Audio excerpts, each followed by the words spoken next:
नमस्कार दोस्तों, आप सबों का स्वागत है। बिहार बोर्ड क्लास 10th का विज्ञान जो 2 नंबर से प्रश्न पूछे जाते हैं।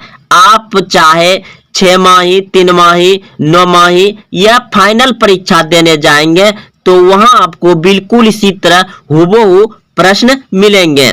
प्रश्न है, संरक्षण किसे कहते हैं? इसके 2 उदाहरण दीजिए। इस प्रश्न को बिहार बोर्ड फाइनल परीक्षा में पिछले वर्षों में बहुत बार पूछे गए हैं 2 नंबर से। इसे आप अच्छे से याद जरूर रखें। तो समझते हैं कि संरक्षण किसे कहते हैं। इसके 2 उदाहरण भी याद रखेंगे। तो संरक्षण किसे कहते हैं, उत्तर में लिखिएगा इस तरह से, जब कोई धातु अपने आसपास अम्ल, नमी आदि के संपर्क में आती है तब ये संरक्षित होती है और इस अभिक्रिया को संरक्षण कहते हैं। संरक्षण के 2 उदाहरण हैं। पहला, चांदी के ऊपर भूरी परत, यानी कि चांदी जो हम लोग गले में ये पहनते हैं तो देखिए उस पर भूरा परत आ जाता है। तांबा, दूसरा नंबर, तांबे के ऊपरी परत हरी परत हो जाती है। तांबे के ऊपर जो परत होता है हरा हो जाता है और चांदी क्या होता है, भूरा रंग हो जाता है। तो ये 2 उदाहरण है संरक्षण का। तो संरक्षण किसे कहते हैं? जब कोई धातु अपने आसपास अम्ल, नमी आदि के संपर्क में आती है तब यह संरक्षित होती है और इस अभिक्रिया को संरक्षण कहते हैं। संरक्षण के 2 उदाहरण हैं। पहला, चांदी के ऊपर भूरी परत, दूसरा तांबे के ऊपर हरी परत। तो दोस्तों आप लोग अच्छे से समझ गए। अब अगला प्रश्न है कि जंग लगना किसे कहते हैं? जंग लगना किसे कहते हैं? जंग का रासायनिक सूत्र लिखिए। जंग का रासायनिक सूत्र लिखिए। यह जंग लगना किसे कहते हैं? तो उत्तर में लिखिएगा, लोहे की बनी नई वस्तुएं चमकीली होती है। लोहे की बनी नई वस्तुएं चमकीली होती है, लेकिन कुछ समय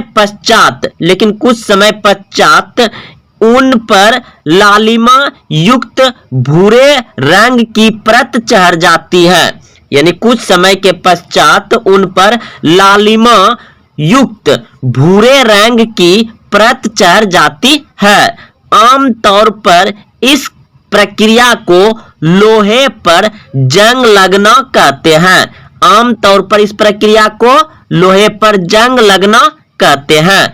जंग का रासायनिक सूत्र है FeSO3 H2O। तो दोस्तों आप इसे भी अच्छे से समझ गए हैं। एक बार हम फिर से पढ़ देते हैं, आप ध्यान से सुनिए क्योंकि यह बहुत ही इंपॉर्टेंट है और यह 2 नंबर से प्रश्न आपको बिहार बोर्ड मैट्रिक परीक्षा में पूछे जाते हैं। तो प्रश्न था, जंग लगना किसे कहते हैं? जंग का रासायनिक सूत्र लिखिए। तो जंग लगना किसे कहते हैं, उत्तर में लिखेंगे। उत्तर देकर के इस तरह से, लोहे की बनी नई वस्तुएं चमकीली होती है, लेकिन कुछ समय पश्चात उन पर लालिमा युक्त भूरे रंग की परत चढ़ जाती है। आमतौर पर इस प्रक्रिया को लोहे पर जंग लगना कहते हैं। जंग का रासायनिक सूत्र है FeSO3 यानी कि पॉइंट जो देते हैं इसको इंटू भी कहते हैं H2O। तो दोस्तों आप लोग अच्छे से समझ गए होंगे। इन प्रश्न को आप कॉपी में उतार करके अच्छे से याद कर लें। धन्यवाद। क्लोरोफिल वर्णक का रंग है, क्लोरोफिल वर्णक का रंग है हरा। ऑप्शन नंबर ए सही है, हरा। अगला प्रश्न है, पाचन की क्रिया पूर्ण होती है।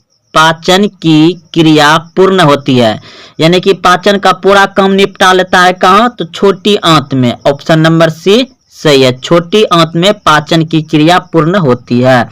अगला प्रश्न है,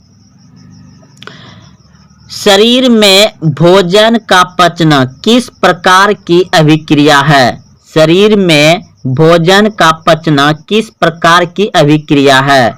तो ऑप्शन ए बिल्कुल सही है, उपचयन। अगला प्रश्न है, कवक में पोषण की कौन सी विधि है? कवक में पोषण की कौन सी विधि है? तो मित्यजीवी। ऑप्शन नंबर बी सही है, मित्यजीवी। अगला प्रश्न है,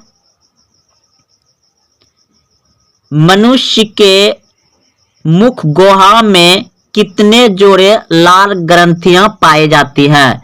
मनुष्य के मुख गुहा में कितने जोड़े लाल ग्रंथियां पाई जाती है? तो 3। ऑप्शन नंबर सी सही है। अमीबा का मुख्य भोजन है। अमीबा का मुख्य भोजन है। तो ऑप्शन नंबर डी बिल्कुल सही है, इनमें सभी हो जाएगा। इनमें सभी, शैवालों का टुकड़े, बैक्टीरिया, इनमें तीनों हो जाएगा सभी। अगला प्रश्न है, स्वाद कलियां पाई जाती है। स्वाद कलियां पाई जाती है तो जीभ की ऊपरी सतह पर, जीभ की ऊपरी सतह पर स्वाद की कलियां पाई जाती है। अगला प्रश्न है, निम्नलिखित में किसे प्रकाश संश्लेषी अंगक कहते हैं? निम्नलिखित में किसे प्रकाश संश्लेषी अंगक कहते हैं? तो पत्ती को। ऑप्शन नंबर बी सही है, पत्ती। अगला प्रश्न है, प्रकाश संश्लेषण द्वारा किसकी प्राप्ति होती है? प्रकाश संश्लेषण के द्वारा किसकी प्राप्ति होती है? तो ग्लूकोज। ऑप्शन नंबर सी सही है, ग्लूकोज। अगला प्रश्न है, इनमें कौन सी रचना द्वारा अमीबा में भोजन का अंतर्ग्रहण होता है? इनमें कौन सी रचना द्वारा अमीबा में भोजन का अंतर्ग्रहण होता है? तो ऑप्शन नंबर ए बिल्कुल सही है, कूटपाद। ऑप्शन नंबर ए सही है। अगला प्रश्न है, ग्रहणी भाग है, ग्रहणी भाग्य है किसका? तो छोटी आंत की। ऑप्शन नंबर सी बिल्कुल सही है, ग्रहणी भाग है किसका? छोटी आंत का। अगला प्रश्न है,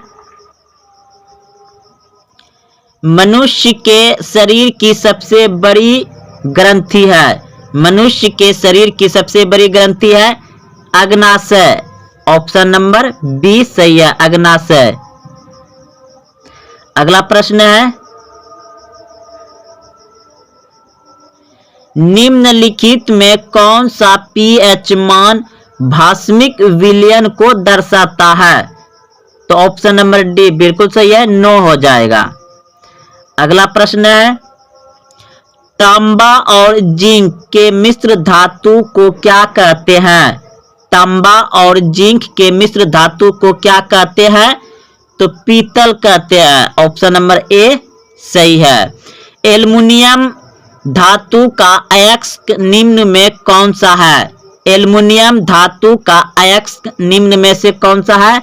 तो बॉक्साइड। ऑप्शन नंबर बी सही है, बॉक्साइड एल्युमिनियम का अयस्क है। अगला प्रश्न है, सबसे कठोर प्राकृतिक पदार्थ। सबसे कठोर प्राकृतिक पदार्थ हीरा। ऑप्शन नंबर डी सही है, हीरा। अगला प्रश्न है, आवर्त सारणी के किसी वर्ग में ऊपर से नीचे आने पर तत्व का धात्विक गुण क्या होता है? आवर्त सारणी के किसी वर्ग में ऊपर से नीचे आने पर तत्व का धात्विक गुण बढ़ता है। ऑप्शन नंबर ए सही है, बढ़ता है। आवर्त सारणी के किसी वर्ग में ऊपर से नीचे आने पर तत्व का धात्विक गुण बढ़ता है। ऑप्शन नंबर ए सही है। परमाणु संख्या न कि परमाणु द्रव्यमान तत्व का अधिक मौलिक गुण है। इस कथन का प्रतिपादन किसने किया था? तो मोसले ने किया था। ऑप्शन नंबर बी सही है, मोसले ने किया था। वार एंड पीस किसकी रचना है? वार एंड पीस किसकी रचना है? तो ऑप्शन नंबर बी बिल्कुल सही है, टोल्स्टॉय का। भारतीय राष्ट्रीय कांग्रेस की स्थापना कब हुई? भारतीय राष्ट्रीय कांग्रेस की स्थापना कब हुई?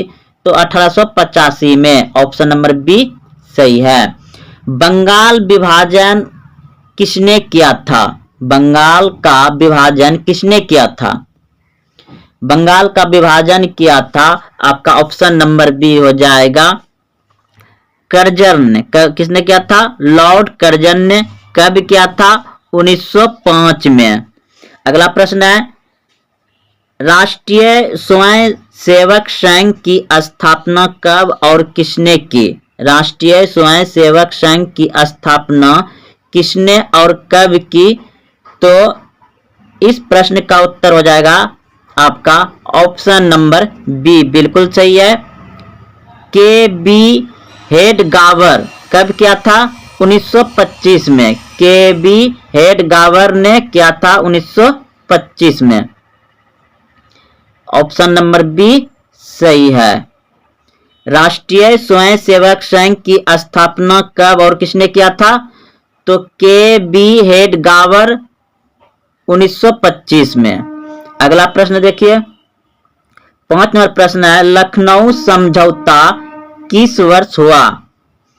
लखनऊ समझौता किस वर्ष हुआ? तो 1916 ईस्वी में हुआ था। ऑप्शन नंबर ए सही है, 1916 ईस्वी में लखनऊ समझौता हुआ था और रंपा विद्रोह भी 1916 में हुआ है। अगला प्रश्न है, all India trade union Congress का प्रथम अध्यक्ष किसे बनाया गया? All India trade union Congress का प्रथम अध्यक्ष किसे बनाया गया? तो इस प्रश्न का उत्तर हो जाएगा आपका ऑप्शन नंबर बी बिल्कुल सही है, लाला लजपत राय को। लाला लजपत राय को बनाया था। अगला प्रश्न है 7 नंबर, मगध राज्य की प्राचीनतम राजधानी कहाँ थी? मगध राज्य की प्राचीनतम राजधानी कहाँ थी? तो इस प्रश्न का उत्तर हो जाएगा आपका ऑप्शन नंबर डी बिल्कुल सही है, राजगिरी में थे। राजगिरी में थी, राजगिरी में। ऑप्शन नंबर डी सही है, राजगिरी में मगध राज्य की प्राचीनतम यानी कि सबसे पुराना राजधानी था मगध, यानी पटना का सबसे पुराना राजधानी था क्या? राजगिरी में। ऑप्शन नंबर डी सही हो जाएगा। अगला प्रश्न है, गिरमिटिया मजदूर बिहार के किस क्षेत्र से भेजे जाते थे? गिरमिटिया मजदूर बिहार के किस क्षेत्र से भेजे जाते थे? तो ऑप्शन नंबर बी बिल्कुल सही है, पश्चिमी क्षेत्र से गिरमिटिया मजदूर भेजे जाते थे, पश्चिमी क्षेत्र से। अगला प्रश्न है, इंग्लैंड में मुद्रण कला पहुंचाने वाला कौन था? इंग्लैंड में मुद्रण कला पहुंचाने वाला कौन था? तो ऑप्शन नंबर सी बिल्कुल सही है, कैक्सटेंस। कैक्सटेन। अगला प्रश्न है, आधुनिक युग में अर्थव्यवस्था में होने वाली सबसे बड़ी क्रांति कौन सी हुई? आधुनिक युग में अर्थव्यवस्था में होने वाली सबसे बड़ी क्रांति कौन सी हुई? इस प्रश्न का उत्तर हो जाएगा आपका ऑप्शन नंबर जो है कि ए बिल्कुल सही है, ए हो जाएगा वाणिज्य क्रांति। अगला प्रश्न है, किस फसल को सुनहरा रेशा कहा जाता है? किस फसल को सुनहरा रेशा कहा जाता है? तो किस फसल को सुनहरा रेशा कहा जाता है? तो ऑप्शन नंबर सी बिल्कुल सही है, जूट को सुनहरा रेशा फसल कहा जाता है। ऑप्शन नंबर सी सही हो जाएगा। अगला प्रश्न है, कौन सा उद्योग सार्वजनिक क्षेत्र के अंतर्गत आता है? कौन सा उद्योग सार्वजनिक क्षेत्र के अंतर्गत आता है? तो इस प्रश्न का उत्तर हो जाएगा आपका ऑप्शन नंबर सी बिल्कुल सही है, बोकारो इस्पात संयंत्र। ऑप्शन नंबर सी सही है। अगला प्रश्न है 13 नंबर, प्राकृतिक गैस किस खनिज के साथ पाया जाता है? प्राकृतिक गैस किस खनिज के साथ पाया जाता है? तो पेट्रोलियम के साथ प्राकृतिक गैस पाया जाता है। ऑप्शन नंबर बी सही है।